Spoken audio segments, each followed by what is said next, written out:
and welcome to another insightful session at NestGen 25.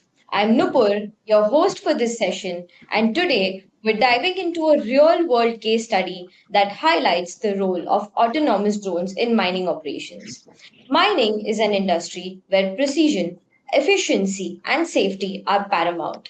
Traditionally, surveying and monitoring mining sites required manual inspections, heavy machinery, and a lot of time, all while exposing personnel to hazardous conditions. But with autonomous drones and AI driven analytics, we are seeing a complete transformation in how mining companies can collect, analyze, and utilize data for smarter decision making. To ensure smooth and engaging session, here are some quick reminders. Drop your questions in the Q&A box anytime. We'll address them after the presentation. Engage with us. Share your thoughts, insights, and key takeaways in the chat. Join the conversation on LinkedIn and Twitter using hashtag NestGen25. Let's keep the discussions going. So it is my absolute pleasure to welcome Ravi Sahu, CEO and founder of Strayos, and Ivan McKern, the general manager at Rocket DNA. Unfortunately, Cameron couldn't be with here. However, Ravi is a technology management executive with over a decade of experience in transforming technology business models to be responsive, changing market and customer needs, having worked globally in various leadership roles and having executed large-size multi-million dollar IT engagements for Fortune 500 clients. We also have Ivan. Ivan is a mining engineer with a background in underground gold and base metals mining. He co founded Arvista in 2012, a business providing aerial surveying services to the mining industry. Since the acquisition of the business in 2021 by Rocket DNA, Ivan has continued to manage Rocket DNA's Western Australian operations. Please drop your posts and do let us know what do you think about the session on LinkedIn, X, Instagram, whichever social channels you want to use. A huge thank you to our sponsors who make NestGen 25 possible. Your support has helped us make NestGen a success.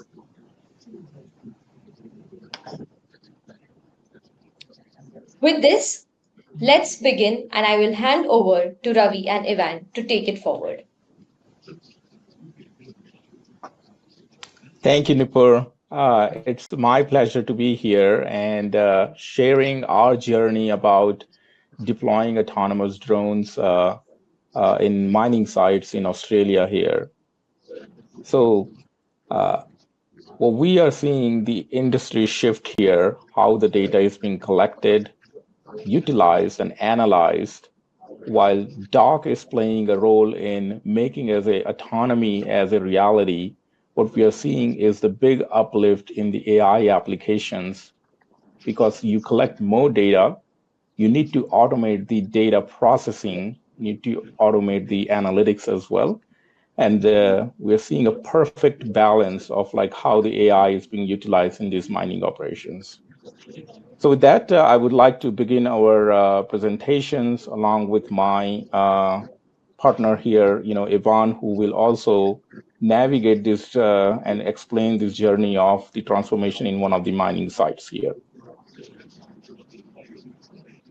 So a bit more about Strayos, what we do as a company. We provide mining solutions all over the world, where our solutions are deployed in over 40 countries in roughly 3,000 sites. A lot of the applications that we focus is on mine to mill, transforming survey data into meaningful operational analytics and bringing intelligence. So starting from surveying to drill and blast, and then geotechnical, and then all the way to the downstream mill intelligence, but drone data as a key layer for that. So as you can see, starting from making the survey data go long further, how to utilize that data to generate geological analysis, then further extending it to the drilling and blast design, planning and optimization, using that digital twin to understand what's the haul road conditions are, and further extending to what's my blast intelligence is, leading all the way to understand the environmental conditions of the site using the vibration predictions as well. But geospatial data is the key source for that. So as you can see, the dock as a bringing the autonomy, we are seeing a lot more use cases, a lot more data collection. The enablement can only happen through the autonomy here. So what changes here? Changes mostly is you have more data now. So where we've bring in the AI as a layer is you have the data, but what you used to do as more like CAD-like solutions after importing and exporting into other solutions, now you can do more just by turning on this AI task, or what we call AI agents as well, to get more answers faster.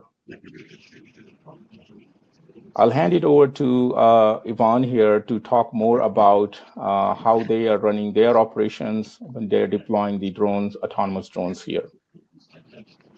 Thanks, Ravi. Welcome, everybody.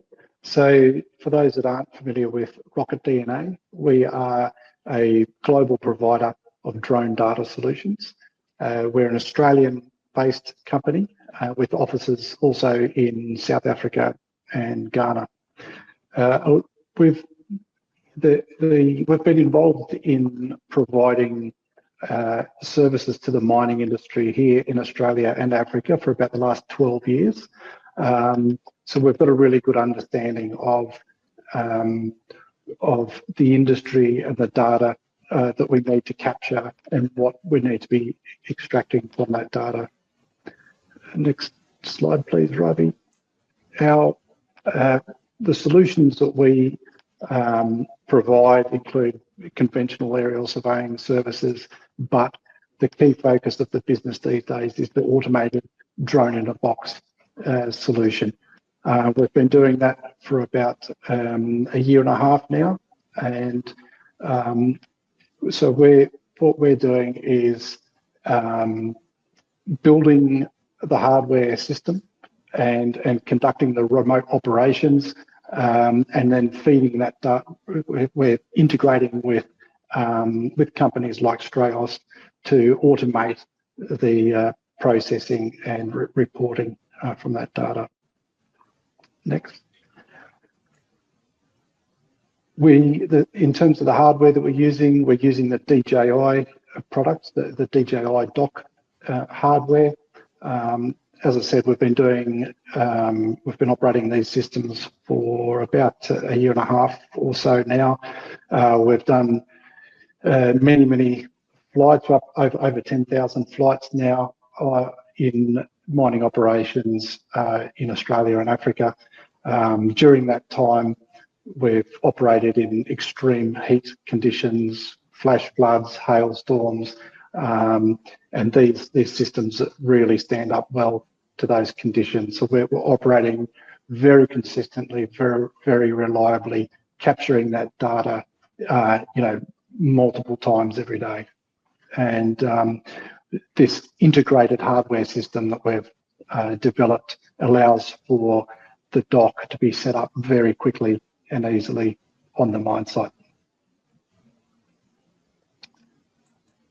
Next, so just some more imagery there, sort of showing typical mine site setups. But yeah, again, as you can see, very quick, easy setup. Next. The operation of these systems is conducted by our pilots in their remote operating centres. They're doing the mission planning, overseeing the flight operations. So the majority of the missions that we fly are automated. So it's a pre-planned survey mission, for example, and then the pilot is just monitoring that from a safety point of view at all times, and if needed, can take over manual control. The key reasons in the Australian mining industry why people want to automate is probably the big one is the limited on-site resources. So it's hard to get skilled people on mine sites in Australia, which are typically in very remote areas, and there's a very high labour cost associated with those people as well. So being able to do more work remotely has a direct cost benefit, but it also enables very consistent capture of data. So on a lot of mine sites in Australia, it's the mine surveyors that are out there flying drones, capturing data. But then if a geotechnical engineer or an environmental person on site needs data, then it can be difficult for them to get that data consistently when they need it. So by doing the remote automated capture, huge benefit in the consistency of that capture and reporting. The basic workflow involves the mission planning, which our remote operations team is doing. Many of these missions are pre-planned. It might be, for example, stockpiles, which are the same mission flown every day, or these other pre-planned missions. We also do ad hoc one-off missions as well.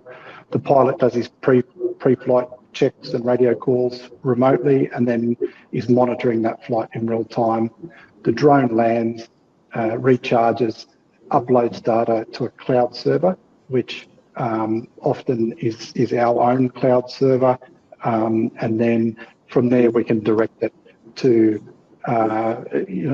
multiple other platforms. So often for us, that data is automatically flowing into Straios, where the photogrammetry and various reporting is happening in an automated manner.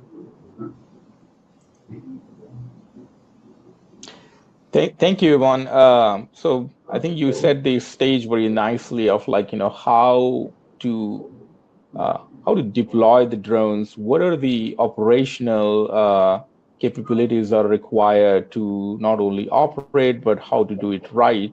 But I want to focus now more on, once you have captured the data, moved the data, and processed the data, what are the newer use cases that can be developed from here? What I call the AI-powered docs now. And the use cases that we're going to see here in the next few minutes is how you can automate the haul road compliance. What are the applications on making your high wall more safer? How you can monitor slopes more proactively, and what it means for the regular pit analysis that usually gets carried on a less frequent basis. What if you can do it every couple of days? And then what it means for the drilling and blasting teams who need frequent data when they are blasting it, before and after. And then how does that impact looks like for mine development and the change management for your site here? So starting with the haul road side, the applications here and the impact is massive.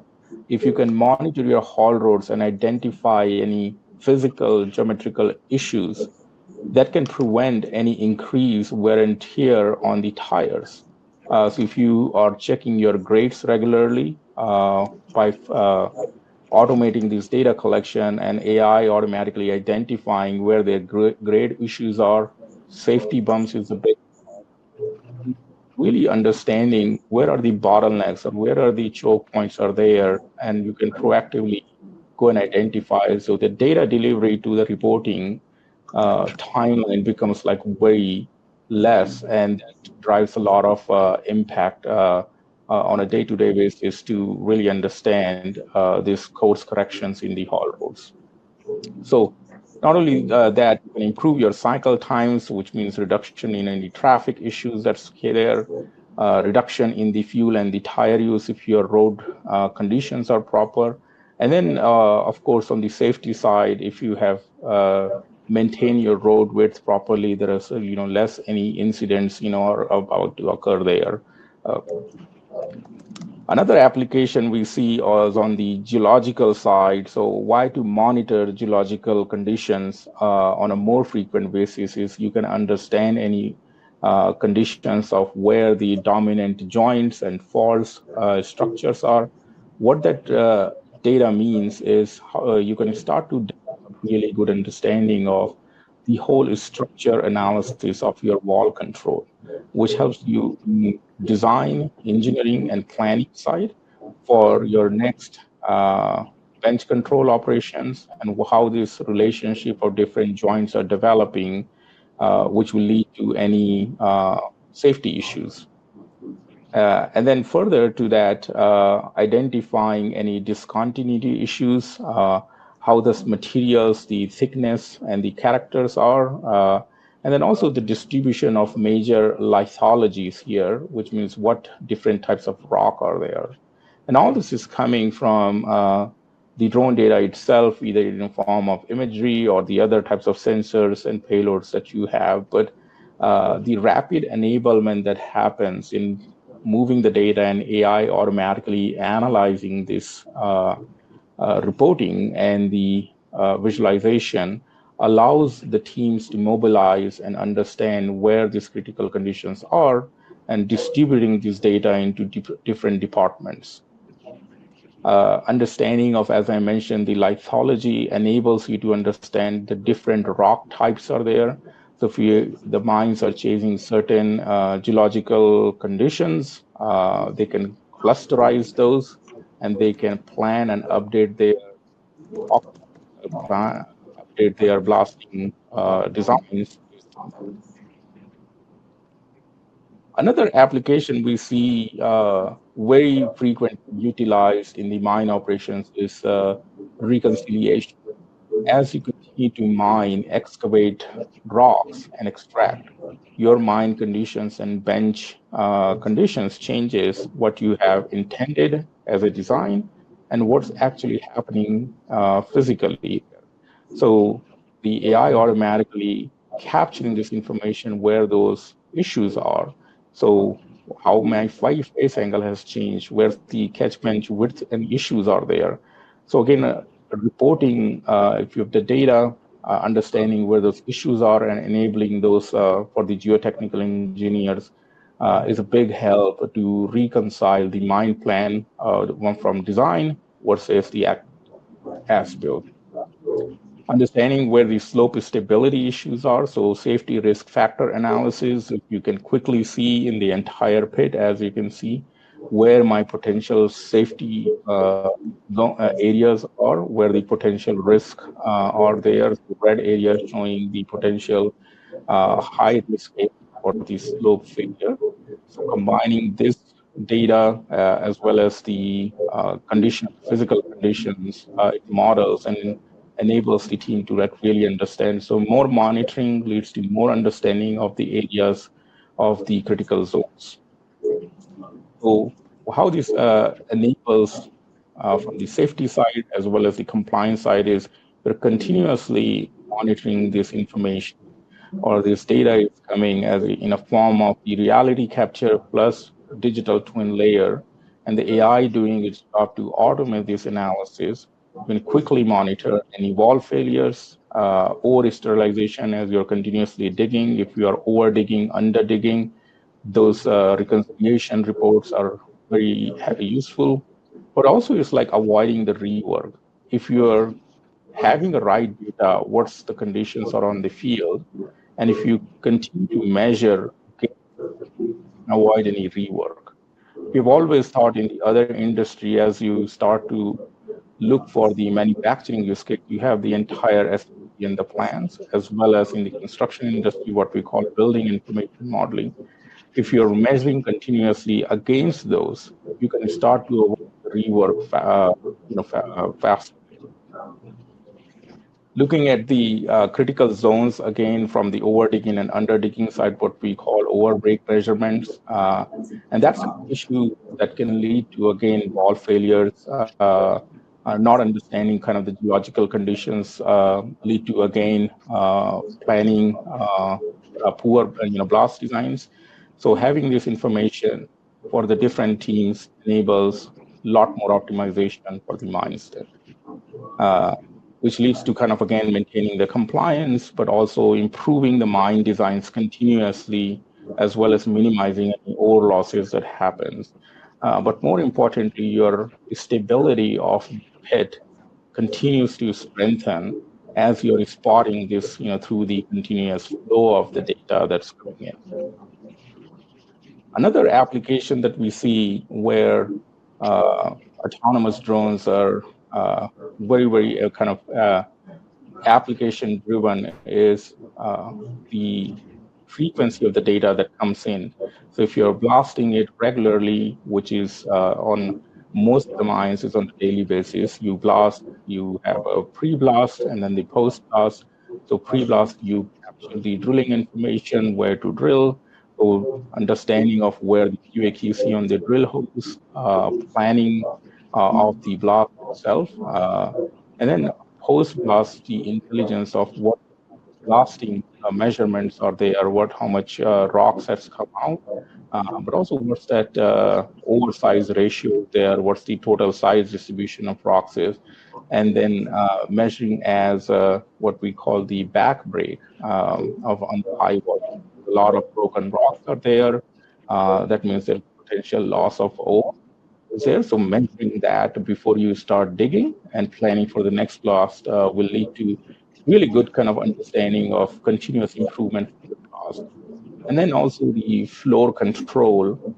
Usually mines maintain a proper floor grade that they have to drill to. But if they are going uneven, so you can quickly spot check as you are flying before and after, which leads to kind of good understanding of where are the hot spots where these floors are uneven. And these uneven floors can lead to a lot of other damages to the equipment. So your geospatial data, which is from the drone, have a direct correlation to the equipment performance now. And then leading to kind of, several benefits on the fragmentation optimization, which means if we can understand what's been produced in the mine, the size, that has a direct on whether the size that's coming in, whether the crusher will accept that or not. The shape of the muck pile, which is the blast pile, whether our operations will dig the equipment will dig them properly or not. And then the throw of the material, which means whether this throw that is from the blast perspective, whether this is proper or not. And then continuous tracking of the excavation leads to really good understanding of the non-compliant areas, measuring whether what we leading to our production properly or not, from high grade, low grade to waste perspective. And then quantifying your continuous changes on mine planning and pit development, whether we are on target or not, can be measured very easily here. So there are various solution applications we saw from the AI perspective, but we have seen a big uplift in the mines, from their equipment performance, cost reduction. But as you can see, 5 to 10% site throughput increase, 50% reduction in oversized delays here. But then overall, we see 30% reduction in deviation from planned, what they are doing the planning, as well as what's been actually achieved as built here. I will hand it over to Yvonne here to talk about the actual use cases in one of the mines where the drones are deployed here. Thanks, Ravi. So, one example of a typical mining deployment here in Western Australia. This particular site is located in a very remote location in the northern part of Western Australia. There's no towns of any significant size in the region. It's well over 1,000 kilometres from Perth. So there's a very high cost for mine sites like this to maintain an on-site fly-in, fly-out workforce. The this particular customer was keen to maximise the amount of technical work that could be done remotely from Perth, which is where all the sort of workforce is based.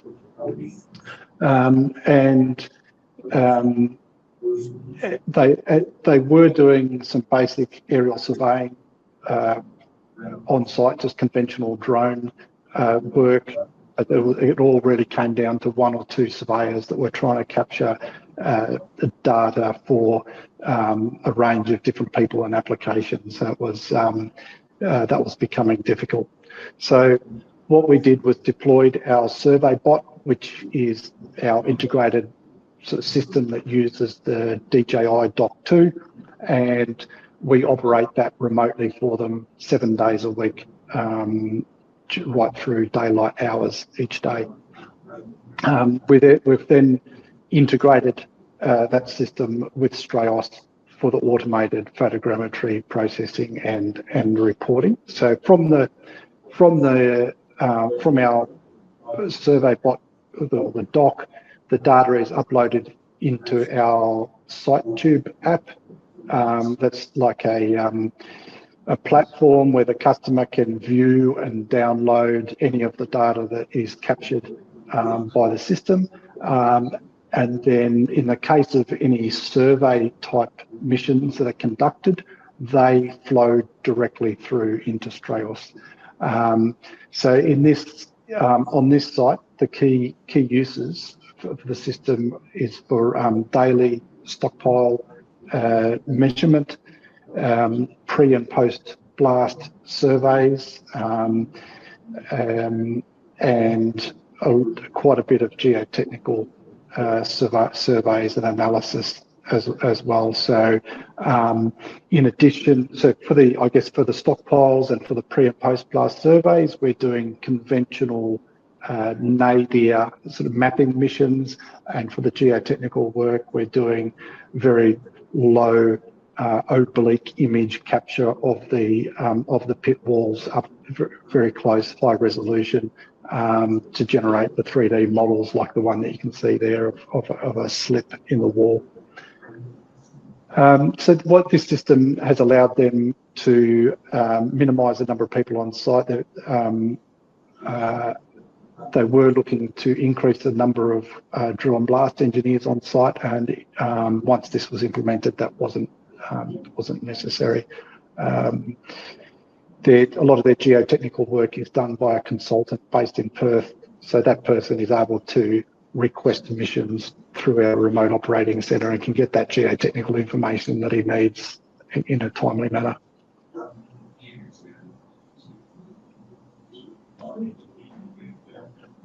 In terms of the future, I guess one of the challenges has been the regulations involved in operating remotely piloted systems. That's changing. It's improving.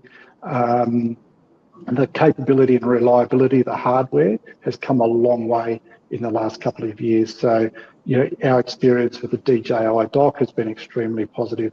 They're performing very, very well in these harsh mining conditions. And then the low cost of both the hardware and the remote operations is allowing this type of technology to be deployed at scale. So on you know, it's quite feasible for a mine site to have multiple of these units operating. The advancements in AI and sensor technology sort of leads to that reduction in processing time and analysis time and cost. And I guess looking further ahead, there is the potential for fully autonomous systems. It'll take a little while for the regulatory bodies to catch up there, but you know, it's sort of heading that way.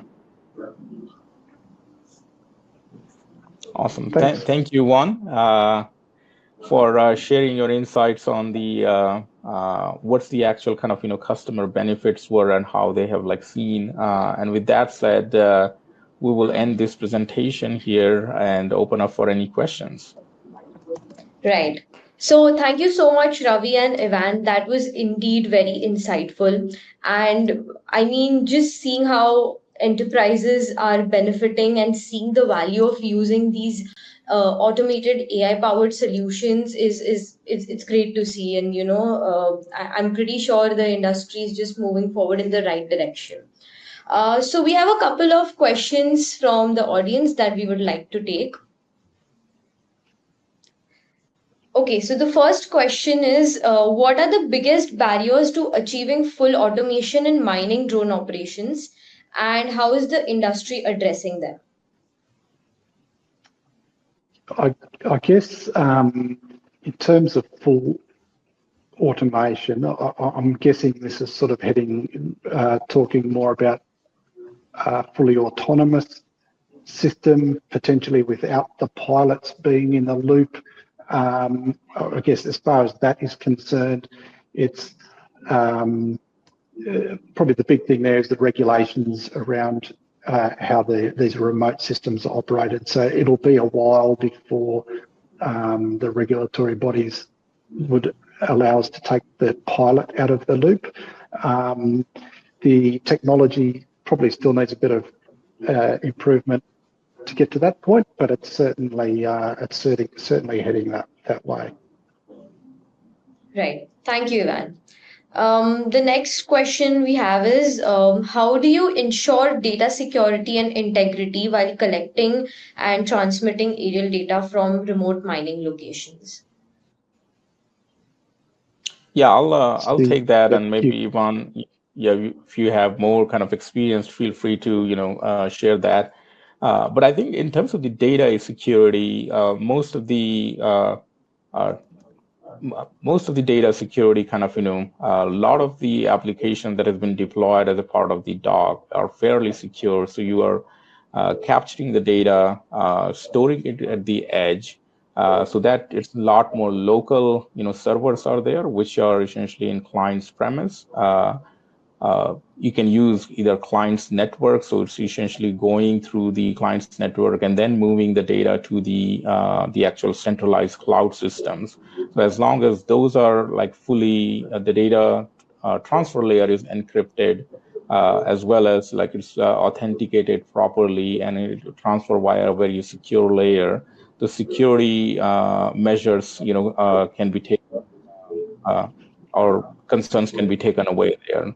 And at the same time, the integrity is one of the data integrity, which means how good the data, the quality. I believe that's kind of, the initial SOPs can be developed, which, Rocket DNA helps a lot of the developing like what type of, data is needed and how frequently you need it, either from a geotechnical perspective or just the blast videos. These are two different things. Geotechnical perspective, like, you need to have a good quality resolution. So those SOPs are very much needed for customers to ensure that when the data comes, it's ready to utilize by AI solutions more properly. Right. Sure, Ravi. Thank you so much. So we will be taking the last question as we're running out of time. Are you planning to also use synthetic data for training the AI models? We have a question from Neer who asks if we're planning to use synthetic data for training the AI models. Yes. So we use, in some cases, synthetic data for making sure that we are, as much as we train like what exactly is there to identify and detect, we also need to train the false positives so that it doesn't, the models perform well in the false positive conditions as well. So for that, we create synthetic data to augment that. And there is not, in the mining data conditions, producing synthetic data is a little challenging because you need a lot of domain knowledge, which means if you're a geologist or geotechnical engineers, what good data means and what bad data means, it requires an element of understanding of what that domain is. So there is, yes, we do augment the synthetic data in certain cases to advance our the model training. Perfect. Okay. So thank you so much, everyone who joined in the session. We will be sharing the recording pretty soon with you guys. Thank you, Ravi and Ivan, for spending some time and helping our audience gain more insights. Please check out the agenda for more other sessions, and we look forward to having you throughout the whole event. Thank you so much. Thank Thanks, guys. you, Vipul, and thank you, everyone. Bye-bye.